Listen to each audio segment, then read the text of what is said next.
My name is Seth Ewing. I worked on the day at the office. Yes, I was the guy with the curly hair and had that kid's little voice on the phone.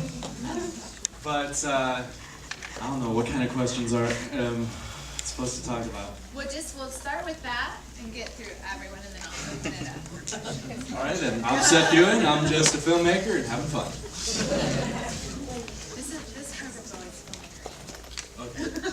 Okay. Desmond Mason, and it was, I'm going to try to pronounce myself correctly, NACIREMATSITRA. It was the actual last one. It was an artistic documentary. Hi, my name is Mercedes Morfin. I participated in the film, the merchandise, La Mercancia. I'm the sick mother.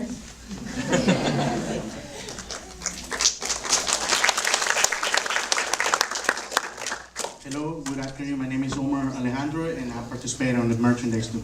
Thank you. He was the producer. And my name is Rogelio Almeida, and I was the director of the merchandise. And thank you for coming out. I'm Todd Greenlee, and I did landmarks. I'm Rob Johnson, and I also did landmarks. I'm Noah Copeland. I was with the grocery store by Option D Productions, and I did sound design and the music. I was also at the grocery store. I did production and I helped write it. My name is Brady Foster. I'm the editor of Hana.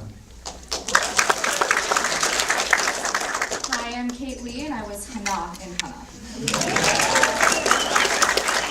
My name is Brandon Tomlinson. I was the producer and director of Hana, and I also did cinematography for Adventures of Banzai Bill.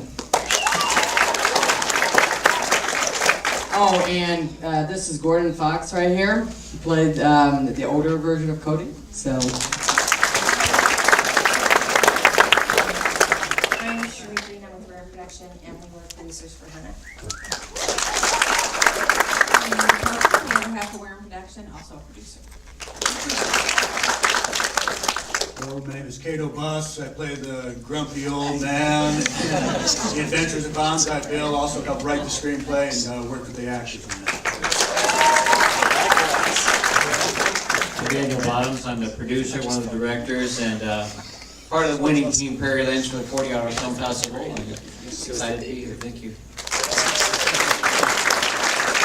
I'm Stephen Cox. I'm the director of The Runner.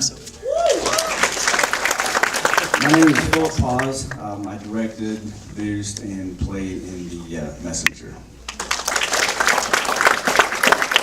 I'm Josh McCamey, and I did the extremely short film with this guy, Shot in the Dark.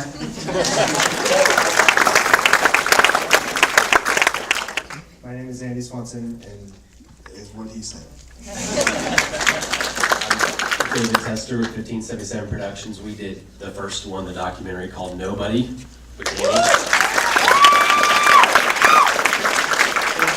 My name is Christopher Hunt, and I got to film and do all that Nobody as well. Thanks.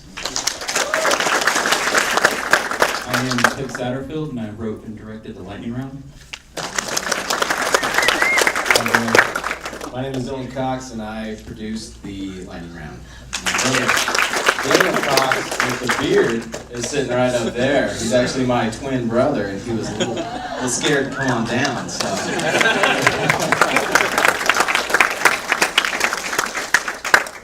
All right, I'm going to open it up to you guys. Who has a question? Yes. For the Lightning round. Yes. What was your inspiration and idea for coming up with the ideas for short stuff? That's a really good question. It was a 10-minute short. It would take me much longer than 10 minutes to explain that. But it started with an article I read about the number of people who are, I guess, attend religious services, but are actually would identify themselves as atheists. And I think it was more or less, the article was about people who do it for cultural reasons and stuff like that. I sort of thought I looked at it and thought it was sort of funny, like, got the idea of somebody doing it as a role-playing game. And so I wrote it first, mostly about that, and then after I took a look at it, I kind of thought that part wasn't as funny as the vehicle it took for them to get to that point, and so that's kind of how it evolved.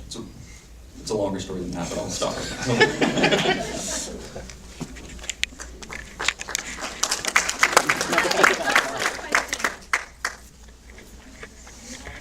Okay, so let's find out a little bit about everybody's inspiration for their film. You guys want to start? What he said. I already did that. Yeah. David? Yeah, so I was contacted by a group of nonprofits out of Norman, and they wanted to share the story of homelessness down there. And the thing with Cleveland County and Norman down there is most of the people who are homeless for the first time, and the only time in their life, and it's a very short-lived issue. And so we have all these stereotypes about who's homeless. You know, they're felons, they're lazy, they've got mental issues, they're drug addicts. And Danny was one of those guys that he's not any of those. He's a hard-working dude, no felonies, great work history, and he didn't have the friends and family around him that hopefully we all have. That if we got hard times, we can rely on them.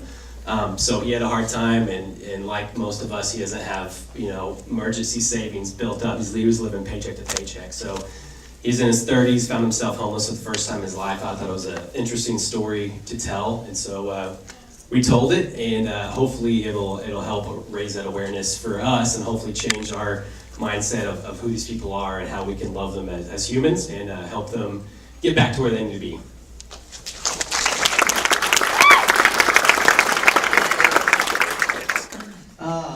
For ours, honestly, we made it for a competition that was sub 1 minute, so we had to make it for, it was actually 43 seconds, but the festival never happened. So deadCENTER's rules say that your short film has to be at least 1 minute, so we had to find 17 seconds to add to our short film. But as far as inspiration goes, it was more like, I don't know, I always think of gun control, and like, if you've got a gun in your house, what if somebody came in that was kind of supposed to be there and you accidentally shot them? So,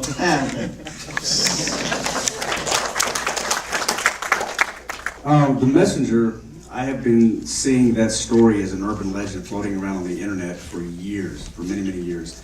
And then lately, on Facebook, saw it over and over again, and each time that I read that, I would get a tear in my eye. And being retired military, I thought, and I started acting a couple of years ago, started getting into the business, meeting other actors, meeting filmmakers and whatnot.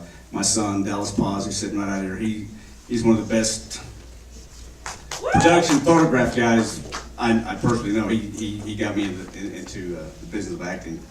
But I said, I can tell that story, and I want to put it on film. So got him, got some of my acting buddies, and that's what we did. Bill Brewer, Jacob Snovell, Brianna Luby, and we did it. So it was kind of dear to my heart, and military theme, and that's how it came about.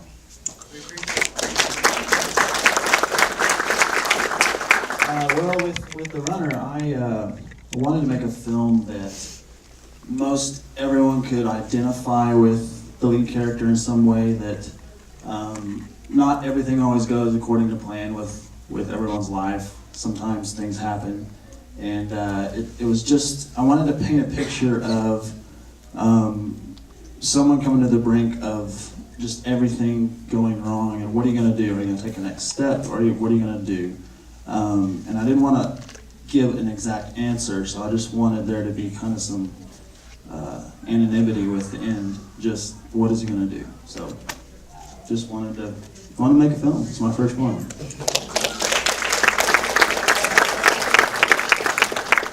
We made The Adventures of Banzai Bill as part of the 48-hour film project. I got to work with and meet Cato Bus, which has been a godsend, tremendous actor. He was so much fun, and Beauty and I had worked together before.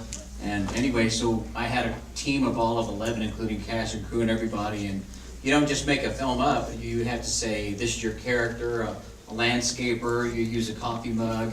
The line was, I hate to say I told you so, and then you draw from a hat, and we had to make a superhero movie in 48 hours. So it's quite a feat. We were the first film accepted to deadCENTER because we won Oklahoma City, and it's an international competition. So if you want to jump in and try filmmaking, 48-hour film project, we'll do it again this August. So, thank you. Just a quick add on that, the best part that I'm most proud of that project was the entire collaborative nature of it. A few of us knew each other, but really it was a group of like 10 people who jumped in, and we did have, just that amount of time to make a story, and that's the best part for me. First, I also want to thank Vahid for 3-Star Productions. He also produced it. And I'm not going to say everybody's names, but I really do thank my cast and crew for all their hard work and everything. I know quite a few of us are here, so thank you guys. You guys are awesome. I think my biggest inspiration for Hana is I've always wanted to do a film in a different language, and so that was cool. That's one thing that attracted me was the different language, and of course I don't know how to speak it, so having Yosuke help train you and everything was great. But I think what was so beautiful about the story is that death is a beautiful thing, and that this man got to kind of experience a moment of his life, of his younger life before he dies. And this nurse kind of, reminds him of this girl that he met, and so that's kind of what the flower is and everything. And so, it's like, he died in a beautiful way, and he got to think of something positive. And I think sometimes we worry about that when we fear of death. And so that's something that I really loved about making this movie.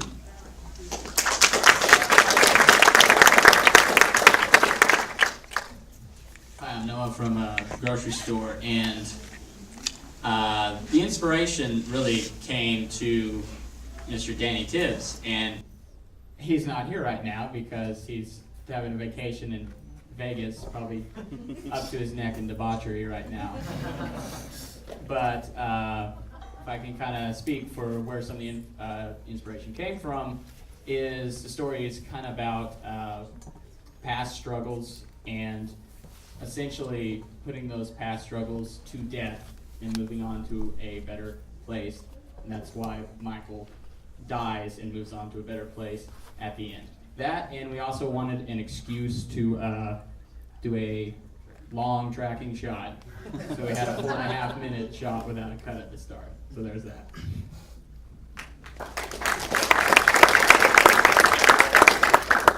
I'm Rob Johnson, and we did Landmarks. We were students down at OU, and that was our senior capstone project. And the class was Australia, New Zealand cinema. Basically, what we took from that was the landscapes. And Oklahoma is just gorgeous. It has so much out there, and so the film office helped us out, and we basically road trip for 3 days and shot everything. So.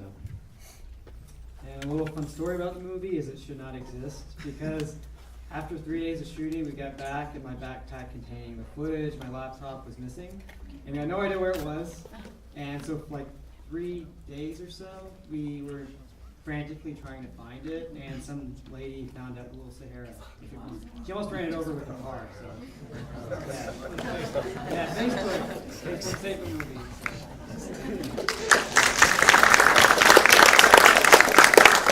My name is Rogelio Almeida with La Mercancia, or the merchandise. We are Team Mexico. We are a bunch of Latino filmmakers here in Oklahoma City trying to make our dreams come true. This story started about 2 years ago. The story is supposed to be shot in Mexico. The script was supposed to be shot in Mexico. A friend, writer wrote it. And well, we couldn't take the production to Mexico, so I just asked him nicely, why don't you just come for a couple of weeks, and so he came. And we shot the movie in just 1 day, 8 hours, and the short film. And but yeah, it was a really great experience, just to be able to collaborate, with amazing cast and crew and everybody local, So if you're a local business owner and you support filmmakers, we really, really appreciate it. So you guys, make our dreams come true. Thank you.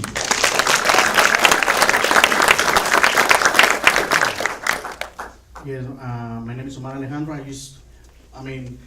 The first thing when I knew Rogelio I knew he was doing big things in Oklahoma, producing a lot of stuff, directing a lot of short films and movie, and I really want to work with him, and we finally did it in this short film, and I'm so happy. I just want to say thank you to everybody, to whoever comes to support us, and we're working to make the big things on the Hispanic community, on the films and everything. Thank you.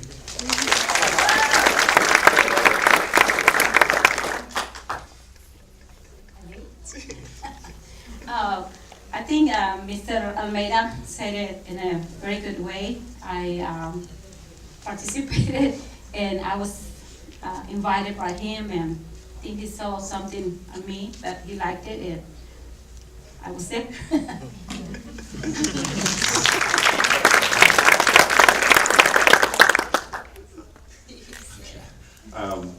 Thank you guys for coming out. I was the artist in the last film, NACIREMATSITRA. It's American artist spelled backwards. And I've been painting since I was 11 years old, and so I've always been intrigued by the process, not more the beginning of the end project, it's the process in between. So I work with Chotehouse, Kara, and Jeremy. I've been thinking about doing this project for a couple of years now, and they finally got it out of my brain, and we got together, and I painted for 2 days, virtually 2 days straight, and to exhaustion. And I painted 5 pieces. I painted a dumpster, a few other pieces, rode my skateboard to get my mind off of what was going on. But more than anything, it was about creating and enjoying the process, so I wanted to put that on film. And I have to say, they did a phenomenal job in making that happen. I was just there to paint, and they stayed invisible and allowed me just to create my work, and I enjoyed the process. So again, thank you guys for coming out.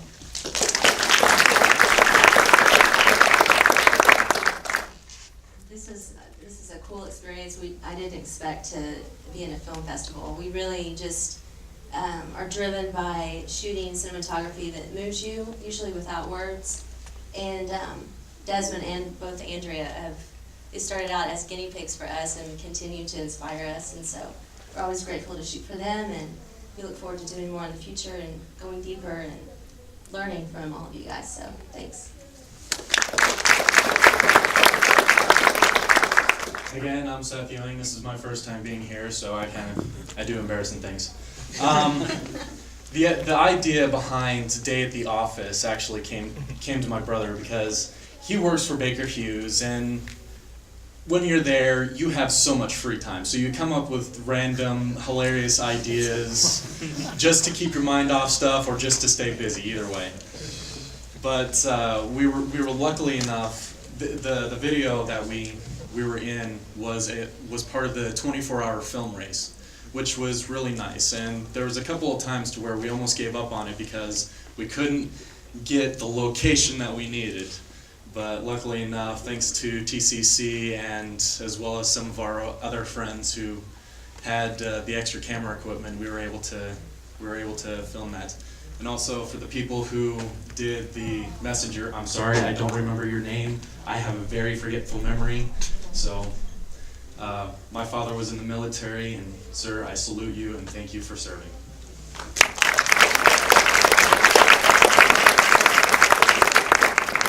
And finally, it's good to be alive.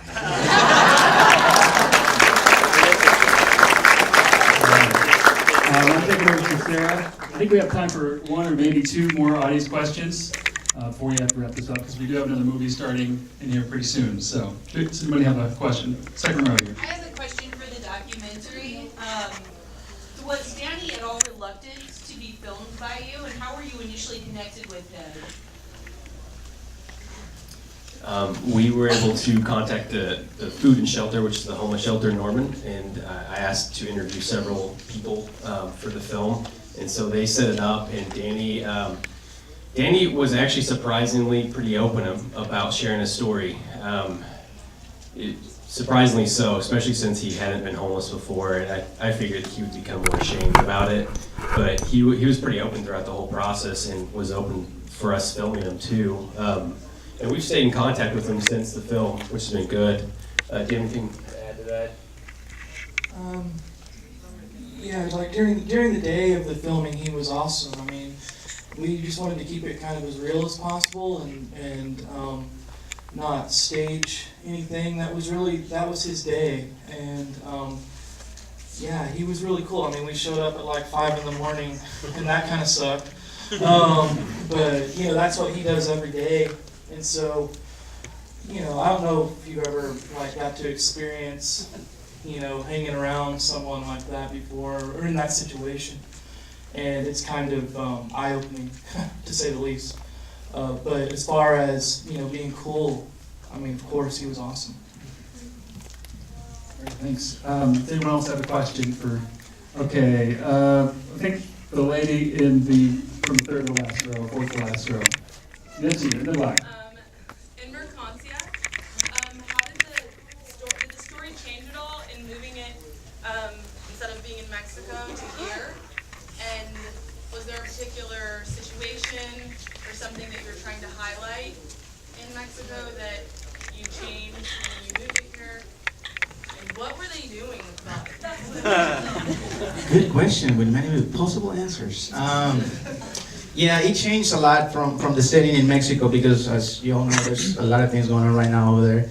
And that was the main inspiration for the film, highlight what the drug cartels are doing over there. And there's so many ways and theories, you know, how they do it. And so the main actor, he's a writer, Omar Godinez, and so he had to make some changes. And the original script was only 4 pages. It was going to be something really, really short. And so when we adapted it to a named U.S. city, we had to change and add a couple more scenes. But mainly, I'll have to say that the relationship with his mother had to be added, you know, just to add more character development. That wasn't in the script originally. And the last scene with the sister also, we had to add just that couple of reaction shots but mainly just the relationship with him and his mom and the fact that a lot of these, you know, these stories, you know, that people tell you, that you hear, you know, they're happening, you know. A lot of these stories are real, you know. So we had to try to make it, we don't want to make it too graphic, but we didn't also want to show a lot of the stuff that was going on down there. It's hard to translate, you know, a story that's happening in Mexico into another country, but we try to get as close as we could. I hope that answered your question. Okay, let's give our thanks to this wonderful. Okay, audience,